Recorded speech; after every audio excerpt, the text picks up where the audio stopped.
Good day everyone, my name is Clerk Louie Irog, including Mejeda Dalunan and Cyril Dizon. We are here to discuss to you the Chapter 17 Post-Employment Benefits. But before we proceed to our main topic, let us know what are the objectives of this chapter. First, to understand post-employment benefits. Second, to distinguish defined contribution plan and defined benefit plan. Next is to know the recognition of defined contribution plan. Next, to identify the components of defined benefit cost. Fifth, to apply the projected unit credit method in computing projected benefit obligation. Next, to know the recognition of current service cost, past service cost, and net interest. And last is to define plan assets and return on plan assets. So now let's begin to our main topic. What is employee benefits? Employee benefits are all forms of consideration given by an entity in exchange for services rendered by employees or for the termination of employment. I know naman is narinig natin yung word na employee benefits. And usually ito po yung na-encounter dun sa mga nag-work tulad ng mga nag-EPSA or yung mga professional na po na nakaka-receive po ng compensation. Ito yung benefits na nare-receive aside dun sa regular compensation. It plays a huge role because naging reason ito para mag-stay ng matagal ang isang employee sa company. Actually, malimit din ito yung naging reason kung bakit mas pinipili na employee na mag-improve sa company because they believe na kapag mas nag-excel ang employee, mas mataas din ang chance na makareceive ng employee benefits. It is also a formal arrangement between employer and employee, and usually the plans are established as part of remuneration package for its employees. Usually, binibigay din yung pwedeng ma-receive kung mag-a-apply tayo sa isang specific na entry. Maaari magbigay ng pamphlets or yung tinatawag nating flyers na naglalaman ng mga detailed information na yung pwede nating ma-receive dito sa specific entity. For example, yung mga paid vacation, health insurance, yun po yung mga benefits na pwedeng ma-receive kung sakaling matatanggap tayo sa specific entity. So, sa employee benefits po, included din dito yung post-employment benefits, short-term employee benefits, other long-term employee benefits, and termination benefits. Sa post-employment benefits, dito po yung mismong topic natin na itatakal din po natin ngayon. Second, yung short-term employee benefits na kung saan included na po dito yung regular na compensation or salary ng isang employee. Sa other long-term employee benefits naman, ito ay binibigay kung na-meet ang isang specific na time. For example, yung isang employee na nag-stay ng 5 years sa company ay makaka-receive ulit ng other benefits aside from the regular compensation. While yung sa termination benefits naman po, ito naman yung benefits na pwedeng ma-receive in case na mag-leave na ang isang employee sa company.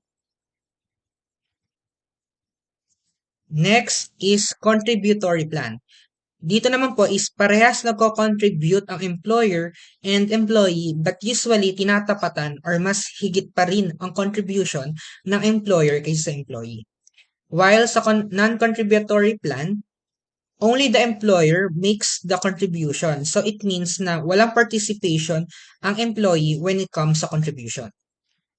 Funded plan naman po is an entity set aside for future retirement. So may separate na fund that will settle kung ano man ang mga benefits due to employee. And last is unfunded plan. Ito naman po yung nasa entity na yung fund but wala po doon sa third parties. Next is the classification. First is the defined contribution plan and second is defined benefit plan. In defined contribution plan, it is a post-employment benefit plan under which an entity pays fixed contribution into a separate entity known as the fund. Contribution is definite but the benefit is indefinite. Example is SSS. entity's obligation is limited to specified contribution to the plan. So, pares naman po na nagko-contribute yung defined contribution plan at defined benefit plan. But ang difference is yung contribution plan is naka-definite or naka-specify yung contribution, but the benefits is hindi natin alam or hindi naka-specify kung anong klase or amount ang ma-receive natin. Example nga po is yung sa SSS. Kung man-notice nyo dun sa contribution table ng SSS, ang employee at employer ay may participation, and you will notice na may specific na amount ang i-contribute ng employer at employee. So, alam natin na may fixed amount ang i-contribute, but hindi natin alam yung magkano ang marireceive ng employee or ng employee doon sa SSS. Next is defined benefit plan. Defined as post-employment plan other than a defined contribution plan. Entity's obligation is to provide the agreed benefit to employees. The benefit is definite, but the contribution is indefinite. Dito naman is kabaliktaran ng defined contribution plan. So dito, may agreed na amount na ibibigay ang employer sa employee. Kung naging kulang ang fund ng employer, need niyang mag-generate pa ng fund para mapunan ang agreed amount na ibibigay sa employee. Ang benefits naman dito is naka-specify, but ang amount naman na i-contribute ay hindi alam. Next is multi-employer plan. This is a defined contribution plan or defined benefit plan that pools the asset contributed by various entities that are not under common control and uses those assets to provide benefits to employees of more than one entity. So dito is maraming company na nagko-contribute.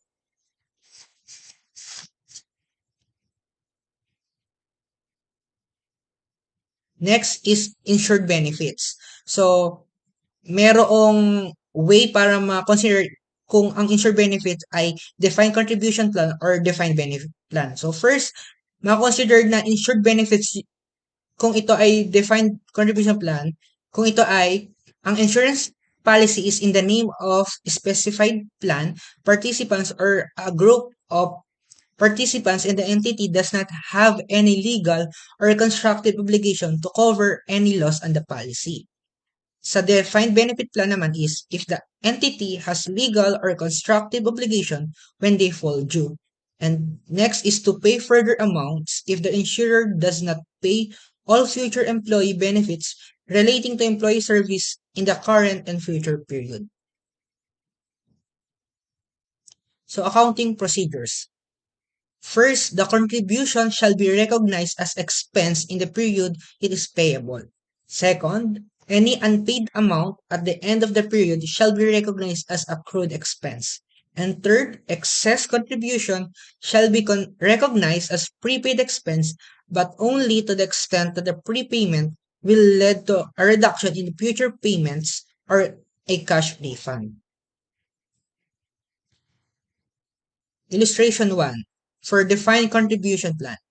The employee is covered by the university's defined contribution plan, which requires the university to contribute the equivalent of 5% of the employee's salary or 30,000 for the current year to a trustee. So, yung journal entry po natin sa situation na ito is debit employee benefit expense 30,000 and credit cash 30,000.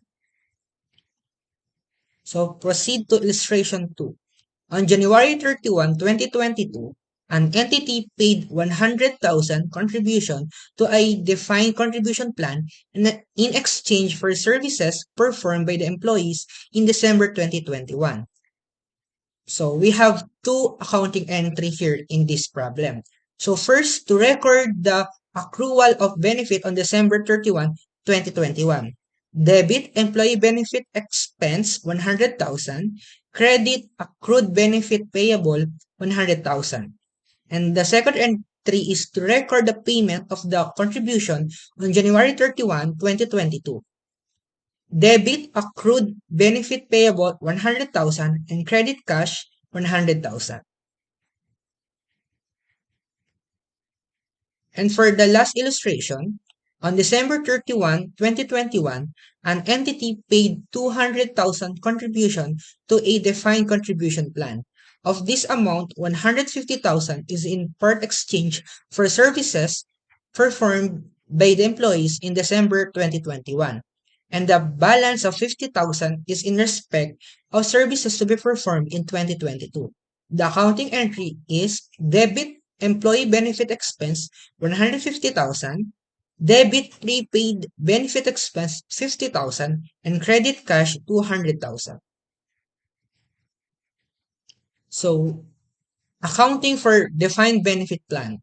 Actuarial assumptions are required to measure the obligation and expense, and there is a possibility of actuarial gains and losses.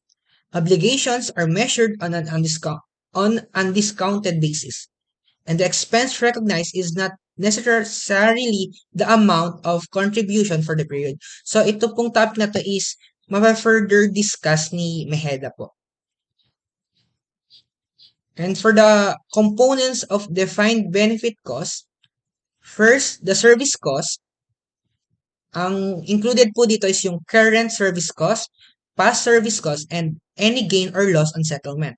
In net interest naman po is we have interest expense on defined benefit obligation, interest income on plan assets, interest expense on expense of asset selling.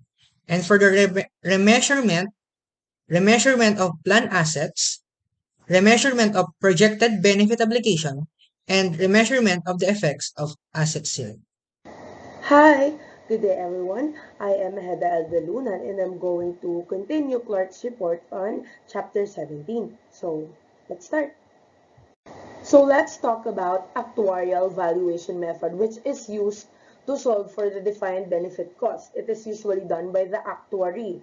The actuary are the mathematical experts that are more skilled and more qualified in doing this job. This is also known as accrued benefit method because units of benefits are assigned to each cost accounting period and are valued as they accrue. It shall be used in determining present value of the defined benefit obligation and the related current service cost and, where applicable, past service cost. It also sees each period of service and measures each unit separately to build up the final obligation. For us to really understand this, let me give an example. Before I proceed into this example, let me just share something na yung employee, alam niya na kung ano yung matatanggap niya because they have undergone formal agreement. I just wanted to know that every entity ay iba't iba ng agreement. So we cannot really say that the measurement of this company is really applicable to the other entity kasi nga magkakaiba sila. It will always depend on the agreement between the employee and the entity kasi ang magiging basis nun kung ano yung kayang ibigay ng entity sa employee. So, let us look into this example. An employer pays lump sum to employees when they retire. The lump sum is equal to 5% of their salary in the final year of service for every year of service. So, ito yung agreement nila. So, let me give the data. First, the employee is expected to work for 5 years and the salary is expected to rise by 8% per annum. Take note, expected. Kasi future pa siya eh. Hindi naman talaga siya totoo ngayon kasi sa future pa naman siya magre-retire. Kaya nga post-employment benefits to, di ba? And the salary in 2021 is 200,000 per annum and the discount is 10% per annum. Let's go to the computation part. Salary in 2021 is 200,000 per annum and it is expected to rise by 8% per annum. Given po yan sa data natin kanina. Ang first step ay kailangan natin malaman kung magkano yung matatanggap niya in his or her final year of service. So, si 200,000, ito times natin sa 1.3605. Oh, saan po nang galing yun? Wala naman po yun sa data kanina. Ito po. Yung 1.3605 is the equivalent of future value of 1. 8% for 4 periods. Usually po, given to, pero kung hindi, need nyo po siyang isolve, which is already discussed in the past years, and you can also find it on YouTube po for you to refresh your minds. And So, itong 8% for 4 periods, bakit ba 4 periods? 5 years naman po siya. Kasi, si 2021, hindi na siya counted. Kasi, 200,000 na nga siya. Fix na po yan na 200,000 in 2021. So, magpo-proceed po tayo magbilang sa 2022, 2023, 2024, and 2025, which is 4 periods. So, 8% for 4 periods. Shortcut na po itong 1.3605. So, pag tinimes po natin siya sa 200,000, ang makukuha po natin ay 272,100. Okay, next. The lump sum is equal to 5% of their salary in the final year of service for every year of service. So, makakatanggap siya ng 5% lang nung final year of service niya. So, the employee is expected to work for 5 years.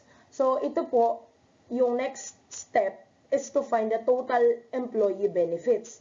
So, yung nakuha natin kanina na 270,100, ita-times natin siya sa 5% kasi sa 5% nga in the final year of service for every year of service, kaya times 5 years again. So, makukuha natin is 68,025. Para naman makuha natin yung annual service cost, syempre, i-divide po natin siya sa 5 years, which is yung magiging result ay 13,605.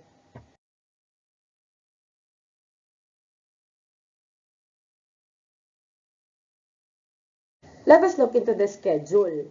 So, di ba kanina na-solve na natin na 13,605 yung magiging annual service cost.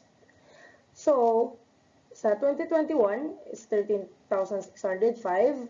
Yun yung i-carry natin sa 2022. Yun yung magiging beginning natin. Plus 13,605 again kasi yun nga po yung annual service cost. Tapos, magiging 27,210. Yun na naman po yung magiging beginning balance sa 2023. And so on and so forth. Ganun-ganun lang din po yun. Look into this current year po na pare-pareho lang itong nasa current year. Kasi nga po, yun po yung na-solve natin kanina. Tapos, yung pinaka-result po nila, yun po yung i-carried out sa next year. Yun yung magiging beginning balance. How much current service cost shall be recognized each year? Take note that the discount rate is 10% per annum and present value of 1 at 10%. So, ito po yung PV factor niya ng present value of 1 at 10%. And ito po yung mga periods natin, which is yung mga year. And gusto ko lang po din sabihin na habang lumalayo siya sa 2025, bumababa din po yung present value fund. Bakit nga po ba natin ito pinag-uusapan? Kasi ang next step po natin is to convert the annual service cost into present value. Kasi nga, future, di ba? Future yung retirement. So, ibabalik natin siya kada year. So, i-convert natin siya in present value. So, ito po yung 1, ito yung magiging 2024, which is 0.909, and yung 2 ay 2023, tapos ito naman ay 2022, and lastly, yung 4 ay 2021. And kindly look at this table po. Ito po yung year natin, 2021, 2022, and so on and so forth. Tapos ito po yung benefit na nakuha natin kanina, yung annual service cost na 13,605. And which is, ang equivalent niya ay 68,025. Tapos ito po yung PV factor ng table po in the previous slide, which is 0.683. Ayan. And yung present value po natin ay makukuha natin kapag minultiply po natin itong dalawang year. So, 13,605 times 0.683 is 9292. And so on. Ganun din po sa mga other years. And yung interest naman po, ang sabi, ang interest expense natin ay 10% of the present value. Ito po yung present value natin. So, 9292 times 10% is 930. Tapos, 20,439 times 10 is 10% is 2,044. And paano naman po natin nakukuha tong present value? Plus lang po yan. Huwag po kayo mag-panic. 9292 plus 10,217. Yun yung present value no next year, tapos plus interest, which is 20,439. Tapos ipa-plus din natin ulit yan for next year. Itong 11,238, plus din natin si 2,044, makukuha natin is 33,721. Ganon din po yung process sa mga susunod pong year. Ayan, same lang po ito ng table kanina, pero naiba lang po itong current service cost. present value po yan kanina, meaning na yung current service cost natin is the present value of the future benefit each year. So, yung present value, yun na po yung current service cost natin. Ito po yung interest and ito po yung present value. Same lang po yan kanina. And look po na sa 2025, itong 68,025 ay same po nung result sa 13,605 times 5, which is 68,025. Nagparang bumalik po tayo kasi nga future yung sinolve po natin, 'di ba? So magiging equal siya dito sa 2025, which is 68,025. Okay po, so let's talk about current service cost. It is the increase in the present value of the defined benefit obligation resulting from employee service in the current period. Ang concept po kasi nito, nagtatrabaho ngayon yung employees, di ba? And then after a few years or several years, magre-retire siya. And sinusolve natin yung future salary. Pero po, bini-breakdown natin siya every year as long as nag-render ng service yung employee. And ginagamit po natin is yung present value. And next po is the net interest on defined liability or asset. It is the change in the defined benefit obligation, plan assets, and effective asset ceiling as a result of the passage of time. Mas maiintindihan po natin to as I give example. Okay po, this is the example. So, ang fair value of plan assets natin is 4 million. Ito pong plan assets, galing po siya sa contribution kasi di ibig sabihin, pag nagko-contribute ka, may assets ka sa plan mo kasi nga may fund ka. And the defined benefit obligation is 5 million. Ang discount rate natin ay 12% and the expected return on plan assets is 10%. Ang una po natin gagawin ay i-ignore po itong sa expected return on plan assets. Bakit po? Kasi as much as possible, kung magamit po tayo ng mga totoong value, ito parang estimated lang. So, ang pinaka-the best gamitin is itong 12% nating discount rate. So, ito na po yung pinaka-solution niya. So, si interest expense na 5 million, ita-times natin siya sa 12. Yung 5 million po ay mula dito sa defined benefit obligation, so expense. So, 5 million times 12% is 600,000. And itong naman si plan assets na 4 million, ita-times natin sa 12, income siya kasi asset niya, is 480,000. So, para makuha natin itong net interest expense, ima-minus lang po natin si 480,000 from this 600,000. So, ang net interest expense po natin ay 120,000. Now, let's talk about past service cost. When we say past service cost, it is the change in the present value of defined benefit obligation for employee service in prior periods resulting from a plan amendment or curtailment. Ang concept nito, nakapagtrabaho ka na, pero may changes na nangyari.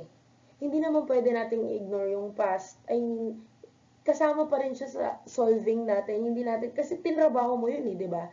So, it is part of past service cost. It results from a plan amendment or curtailment. Let's talk about plan amendment.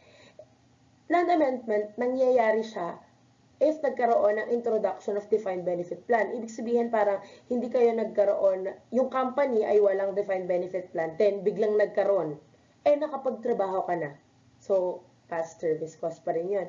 And next one naman, nagkakaroon ng plan amendment kung merong changes to existing defined benefit plan. Ibig sabihin, meron ng defined benefit plan yung entity, pero nagkaroon ng pagbabago. So, mababago din yung measurement ng past service cost, di ba? So, itong plan, another reason din kung ba't nagkakaroon ng past service cost is the plan curtailment. It is the significant reduction in the number of employees that may arise from closing a plant, discontinuance of an operation, and termination or suspension of a plan. So, in addition, past service cost shall be recognized as an expense, whether vested or unvested. Yung vested or unvested naman, whether conditional or not conditional, pero basta pag past service cost, kahit ano man dyan sa dalawang yan, expense yan. So, here's an example. An entity operates a defined benefit plan that provides for a benefit of 5% of final salary for each year of service. The benefits become vested after 5 years of service. At the date of the amendment on January 1, 2021, the present value of the additional benefits increased accordingly. So ito yon yung data natin. Si employees na may more than 5 years of service on January 1, 2021 ay 300,000 yung past service cost. And yung employees with less than 5 years of service on January 1 is 150,000 naman. And the average period until vesting is 3 years. Yan nga, 150,000. So, ipa-plus lang natin yan, 300,000 plus 150,000, 450,000. Yun na yung past service cost and expense outright. And nagiging component siya ng total benefit expense na ina-add natin sa component ng defined benefit obligation. So let's talk about plan assets. Plan assets comprise assets held by a long-term benefit fund and qualifying insurance policies. Ito yung mga conditions niya. A, the assets are held by an entity, yung fund itself, and legally separate siya from the reporting entity. Letter B, the assets are available to pay only employee benefits, solely for the purpose of paying employee benefits. Letter C, the assets are not available to the reporting entity's own creditors kahit magkaroon ng bankruptcy. And letter D, the assets cannot be returned to the reporting entity or can be returned to the reporting entity if the remaining assets to the fund are sufficient to meet all employee benefit obligation, or the assets are returned to the reporting entity to reimburse it for employee benefits already paid. Okay, now let's talk about qualifying insurance policy. The qualifying insurance policy is the insurance policy issued by an insurer that is not a related party of the reporting entity. Tapos yung proceeds nito ay magagamit lang to pay employees. And the proceeds of the policy cannot be paid to the reporting entity, may exception. First, when the proceeds represent surplus assets not needed for the policy to pay employee benefits kapag may sobra. And next, when the proceeds are returned to the reporting entity to reimburse it for employees' benefits already paid. Okay, let's talk about return on planned assets. Yung components nito ay interest, dividend, and other income na derive from plan assets, and realized and unrealized gains and losses on the plan assets. And kailangan natin itong ibawas doon, yung cost of managing the plan assets or cost of managing investments, and any tax payable by the plan itself or any tax on investment income. Okay, let's proceed to remeasurement of plan assets. Return on plan assets is fully recognized as a remeasurement and accounted for as component of other comprehensive income. Makukuha natin to kapag minus natin yung interest income on the fair value of the plan assets doon sa actual return on plan assets. Please take note that in the remeasurement of plan assets, if the actual return on plan assets is greater than the interest income on fair value of plan assets, nagkakaroon tayo ng gain. Kapag naman it's the other way around, mas mataas naman yung interest income on fair value of plan assets kaysa sa actual return on plan assets, nagkakaroon tayo ng loss. And yung remeasurement na yon ay included sa other comprehensive income without any subsequent recycling or reclassification to profit or loss. And yung remeasurement naman niya is reclassified subsequently through equity or retained earnings. For you to really understand this, please proceed to Cyril's report. And that's for my part. Thank you for listening. I hope you learned something from me. Good day, my name is Cyril, maybe Dizon, and I will be the one who will discuss the further topics on chapter 17. And as a start, let's discuss the components of fair value of plan assets. Kasi later, we will be discussing how to get the fair value of plan assets, and we will also compute for the measurement gain or loss. So, as the first component, the contribution to the fund. Ito yung mga contribution na nilalagay sa fund. Pwede ng entity kung non-contributory fund, ng entity at employee kung contributory plan, kagaya nung na-discuss kanina. So, the interest income on plan assets. So, ito din yung na-discuss kanina. Ito yung interest income na nakukuha natin sa pamamagitan ng pagmumultiply ng beginning fair value of plan assets sa discount rate. So, addition pala, yung contribution to the fund, ini-increase nito yung fair value ng plan asset as well as the interest income on plan asset, ini-increase din nito yung fair value ng plan asset.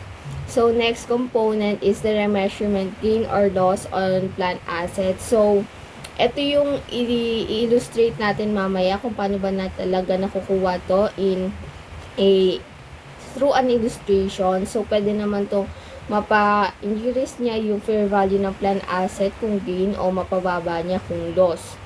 So, next component is the benefits paid upon retirement. So, ito yung mga binabayad na sa mga nagre-retire na employee. So, pinapababa nito yung fair value ng plan asset. So, the next component is the settlement price of plans settlement before retirement. So, sa chapter 18, i-discuss to, but as an overview, ito yung mga ito yung pagsisettle ng entity sa mga benefit plan nila sa mga employee, pero ito hindi siya dahil sa normal retirement. So, let's now discuss an illustration for the remeasurement of plan asset. So, these are the given data. The fair value of plan asset at the beginning, 5 million. Actual return on plan asset during the year is 900,000. The contribution to the fund is 1 million. The benefits paid is 200,000 and the discount rate is 6%. So, let's now try determining the amount of remeasurement kung may gain ba or loss. So, kagaya ng diniscuss kanina, ima-minus natin yung interest income on plan asset sa actual return on plan asset. So, first, kunin muna natin yung interest income on plan asset. So, multiply natin yung fair value ng plan asset, the beginning fair value of the plan asset sa discount rate, which is 300,000. Tapos, ima-minus lang natin yan sa actual return on plan asset para makuha natin yung remeasurement gain on plan asset, which is 600,000. So, yung 300,000 na to, dinededuct natin to sa computation ng employee benefit expense. Tapos, ito namang 600,000, nire-recognize natin to as a component of other comprehensive income. So, let's now try to compute for the fair value of plan assets. So, as you can see, there are two ways. Pero, parang parehas lang naman to. Mas maunti lang yung, mas pinaiksi lang dito sa pangalawang way. So, yung fair value of plan assets sa beginning, i-add lang natin yung mga nakakapag-increase sa fair value ng plan asset. Kagaya ng contribution to the fund, interest income, yung remeasurement gain. Tapos, makakuha tayo ng total na 6,900,000. Tapos, ima-minus lang natin kanina yung nakakapag-decrease sa fair value ng plan asset, kagaya nung diniscuss ko kanina, which is yung benefits paid. So, ang makukuha na natin yung fair value of plan asset ending. So, as you can see here, mas onti yung mga component dito kasi yung actual return, kinompress niya na yung interest income sa remeasurement gain on asset, yung 300k plus 600k equals 900,000. So, same result lang naman sila. Mas pinagsama lang yung interest income sa remeasurement gain on plan asset. So, let's now discuss the next topic, which is the projected benefit obligation. So, the projected benefit obligation is the actuarial present value of all benefits attributed by the pension benefit formula to employee service rendered before a specified date based on future compensation level or future salary increases. So, Ang PBO daw is yung present value na expected future payment ng entity para ma-settle yung obligation na nag-a-arise dahil sa mga employee service na na-render before a specified date. And please take note na yung basis natin sa PBO is future compensation level or future salary increases. Kasi if ang basis natin is current salary level, hindi yun PBO. Ang tawag doon is accumulated benefit obligation. Since ang topic natin is projected benefit obligation, ang magiging basis natin ay future compensation level or future salary increases. So for us to understand better the PBO, let's have an illustration. So an entity has established a defined benefit plan. The characteristic of the plan on January 1, 2021 are: first, the defined annual benefit formula is 5% of the highest salary times the number of years of service. The annual benefit is paid at the end of each year after retirement. The age of retirement is 65. The discount rate is 10%.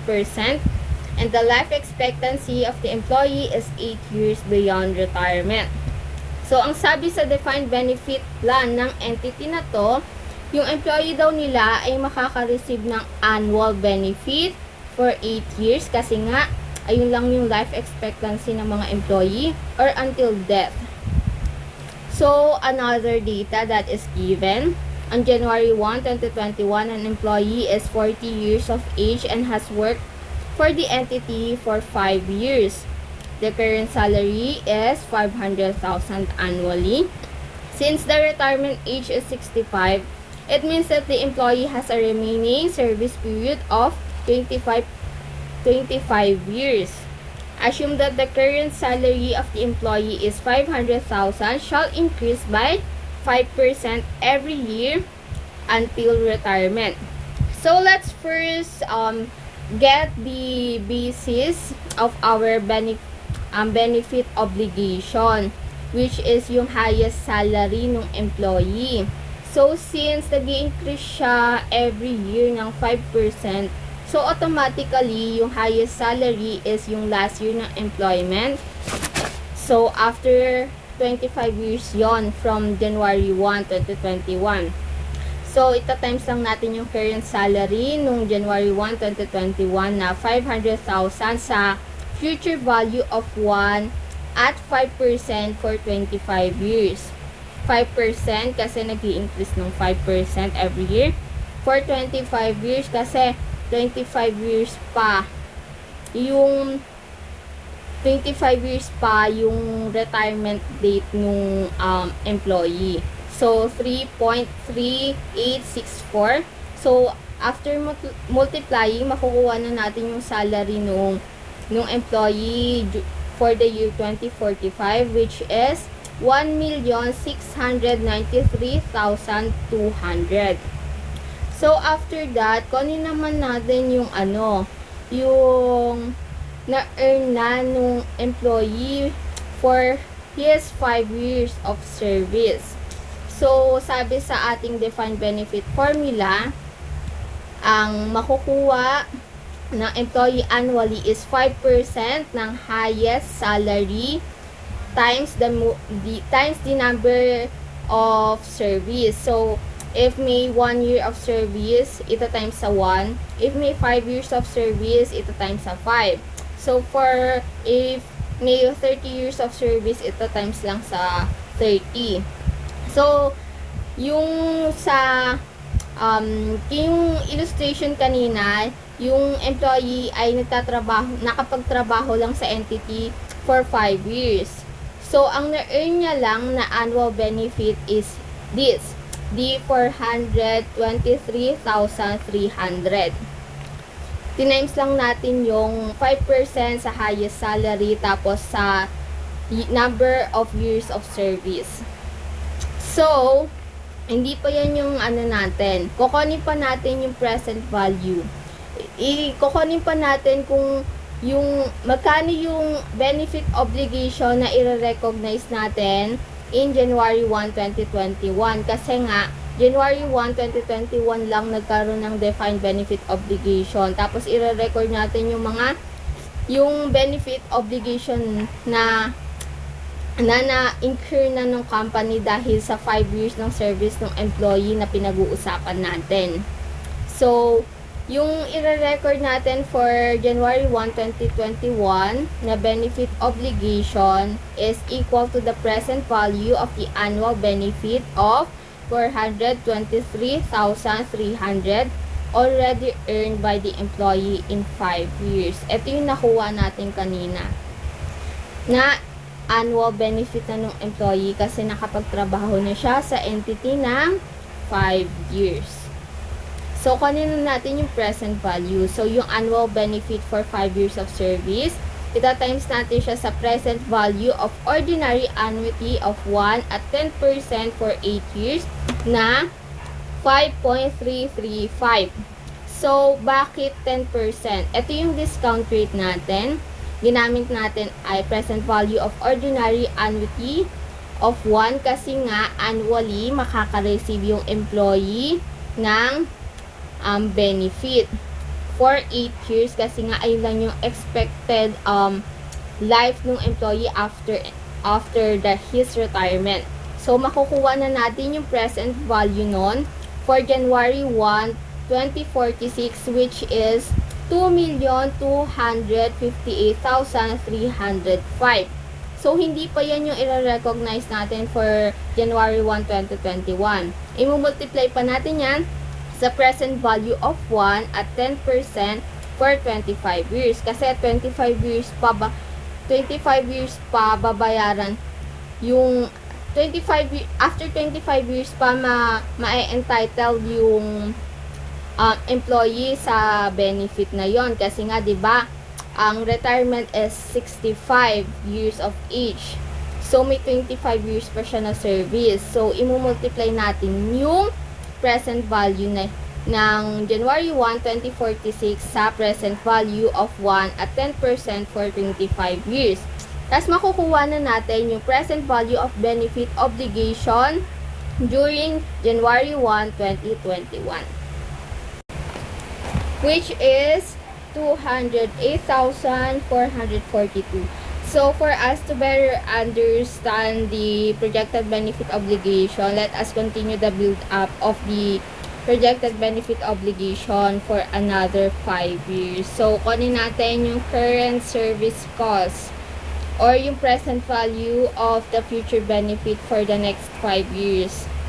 So, let's discuss yung benefit. So, kung mapapansin nyo, same lang naman sila kasi ito yung annual benefit for 1 year of service. Nakuha to sa pamamagitan ng pagmumultiply ng 5% sa highest salary times 1 kasi nga for 1 year service and every year natin kukunin yung current service cost.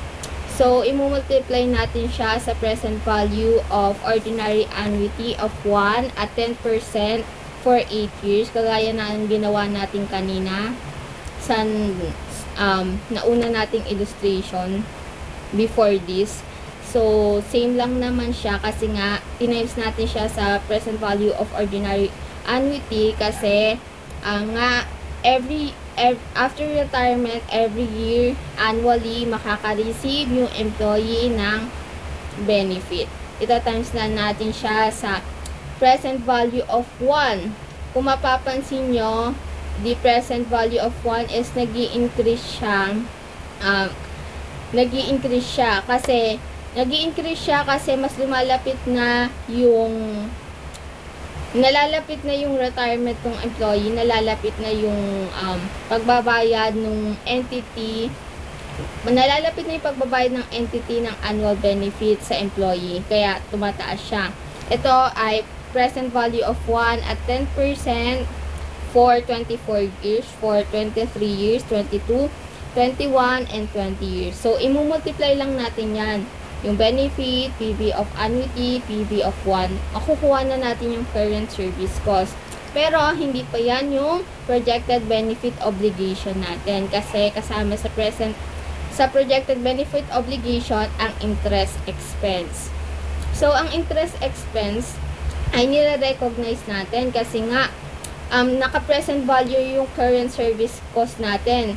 So, as time passed by, i-recognize natin yung na-incur nun na interest kasi mas lumalapit na yung retirement ng employee, nalalapit na yung pagbabayad ng entity ng obligation niya sa employee niya. So, nag-i-incur yun ng interest. Nakukuha yung interest expense sa pamamagitan ng pagta-times ng 10%, which is yung discount rate natin sa beginning na projected benefit obligation. Ita-times lang yan. Tapos, makukuha naman natin yung ending projected benefit obligation every year sa pamamagitan ng pag-add ng projected benefit obligation na beginning sa current service cost for that year and interest expense for that year. Tapos, the projected benefit obligation on December 31, 2025 after 5 years from January 1, 2021 is 671,370. So, let's move forward to our next topic, which is the actuarial gains and losses. So, yung actuarial gains and losses ay nangyayari due to the changes in the present value of the projected benefit obligation resulting from first, experience adjustment, and second, the effects of changes in actuarial assumptions. So, yung experience adjustments are adjustments from the difference between the previous actuarial assumption and what has actually occurred. Nangyayari to kasi hindi naman talaga maiiwasan na yung actuarial assumption natin ay maiiba sa mga actual event. So, let's move forward to the next causes of the actuarial gains and losses, which is the effects of changes in actuarial assumption. So, yung actuarial assumption is the entity best estimate of the variables that will determine the ultimate cost of providing post-employment benefits. So, ginagamit yung actuarial assumption para mas ma-determine natin kung magkano ba talaga yung cost para ma-provide ng entity yung mga post-employment benefits na yon. So, yung actuarial assumption must be unbiased and mutually compatible. So, masasabi natin yung actuarial assumption is unbiased if they are neither imprudent nor excessively conservative.